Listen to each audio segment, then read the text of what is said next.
नमस्कार साथियों, मेरा नाम है नितिन और आप देख रहे हैं मेरा YouTube चैनल बहुजन क्रांति स्टेटस। तो साथियों, 26 नवंबर 2023 को आज़ाद समाज पार्टी के राष्ट्रीय अध्यक्ष और Bhim army chief advocate Chandrashekhar Azad ji ने उत्तर प्रदेश के आगरा में एक विशाल जनसभा को संबोधित किया। संविधान दिवस के अवसर पर इस महारैली का आयोजन किया गया और चंद्रशेखर आज़ाद जी ने बाबा साहब डॉक्टर अंबेडकर जी के जीवन संघर्ष के बारे में वहां पर उपस्थित जनसैलाब वाली रैली में उनके जो जीवन संघर्षों की कहानी है वह बताई। और आइए आपको सुनाते हैं कि चंद्रशेखर आज़ाद जी ने इस महारैली में क्या कहा।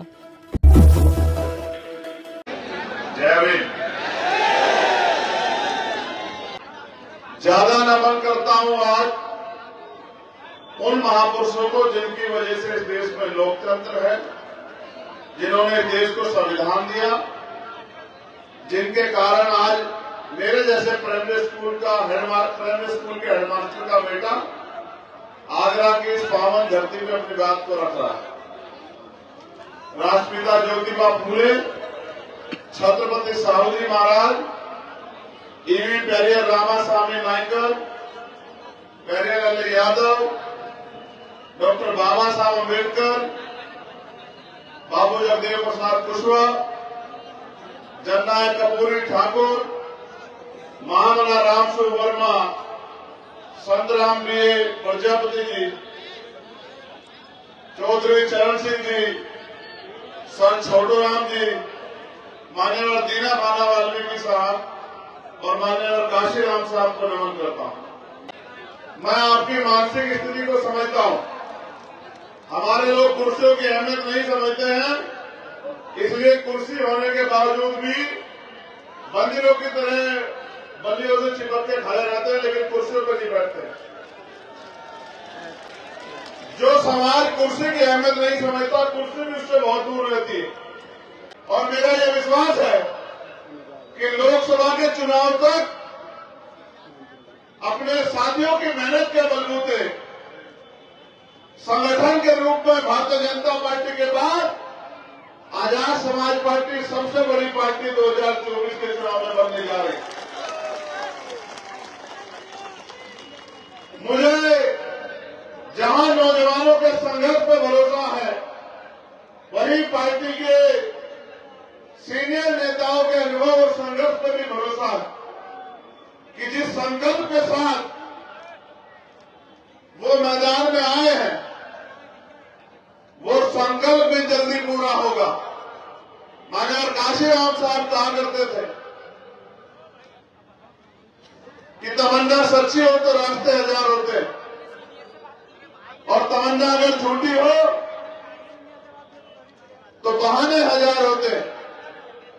एक सच्चे की तमन्ना के साथ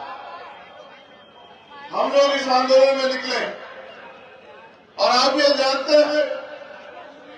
कि आंदोलन के शुरुआत में ही लगभग 16 महीने 10x6 की एक कोठरी में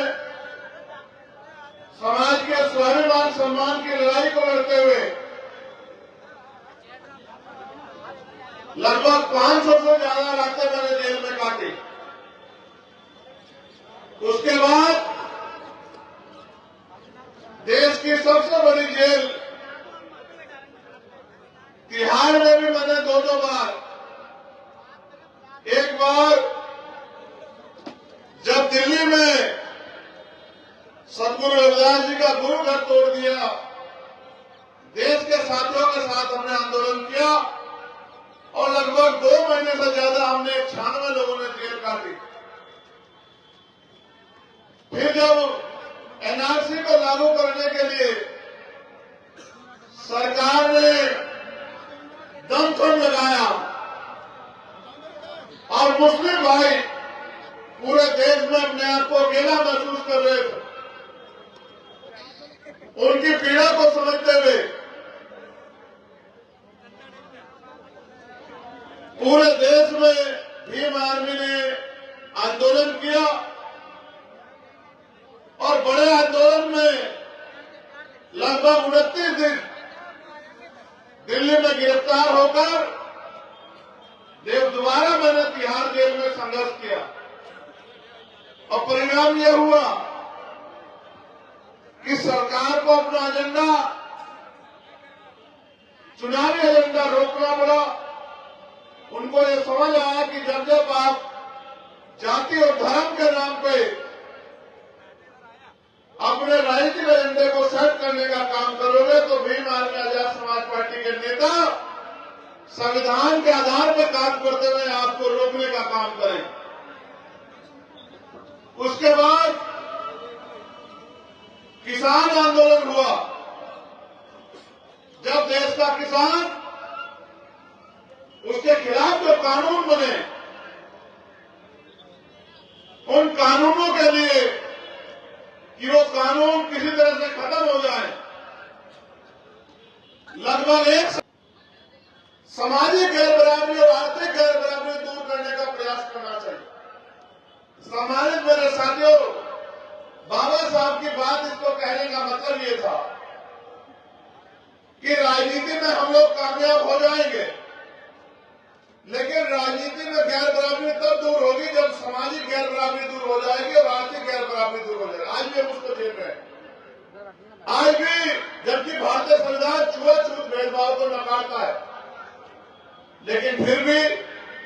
देश भर में जाति के नाम पर अन्याय अत्याचार होते हैं, भेदभाव होता है, ऊंच नीच होता है और आर्थिक विषमता इतनी है कि लाखों लाखों लोग भूखे पेट सोते हैं। उनके पास अच्छे कपड़े नहीं है, पीने को साफ पानी नहीं है, सुख सुविधाएं नहीं है, पक्के मकान नहीं है और लाखों लोग ऐसे हैं जिनके घर पलने वाला कुत्ता भी वो एसी में सोता है, बड़ी गाड़ी में घूमता है, जो नाश्ते में दूध पीता है और खाने में उसको फल फ्रूट और ड्राई फ्रूट मिलते हैं, लेकिन हजारों लोग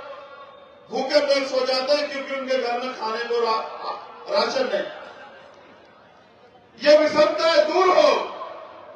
इसलिए बाबा साहब का प्रयास ये था कि जिन लोगों को राजतंत्र में अधिकार नहीं थे, अगर वोट की शक्ति उनके पास चली जाए और वो अपनी वोट का सही प्रयोग कर रहे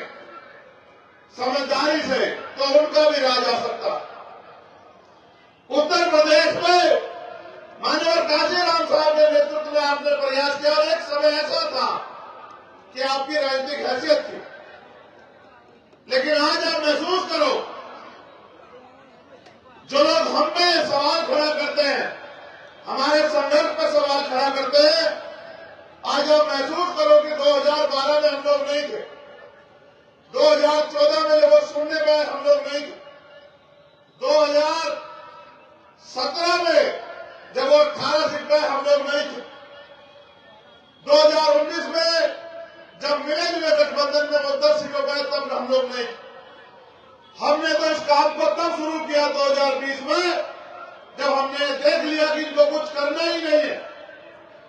ये इनको सिर्फ चुनाव लड़ना है। इसके बाद 5 साल जो जुर्म जाति अन्याय अत्याचारी वर्गों पर होते हैं, उनकी आवाज उठाने का इनका कोई मतलब नहीं है। और जब भाजपा की सरकार आरक्षण के खिलाफ साजिश कर रही है, लोकतंत्र के खिलाफ साजिश कर रही है, संविधान की हत्या करने का काम कर रही है, सारी सरकारी नौकरी को खत्म कर रही है, ये उनके खिलाफ कोई आंदोलन नहीं कर रहे हैं, तब हम लोगों ने तय किया कि अब ज्यादा दिन तक रुक के फायदा नहीं है। अगर ज्यादा दिन हम रुके रहे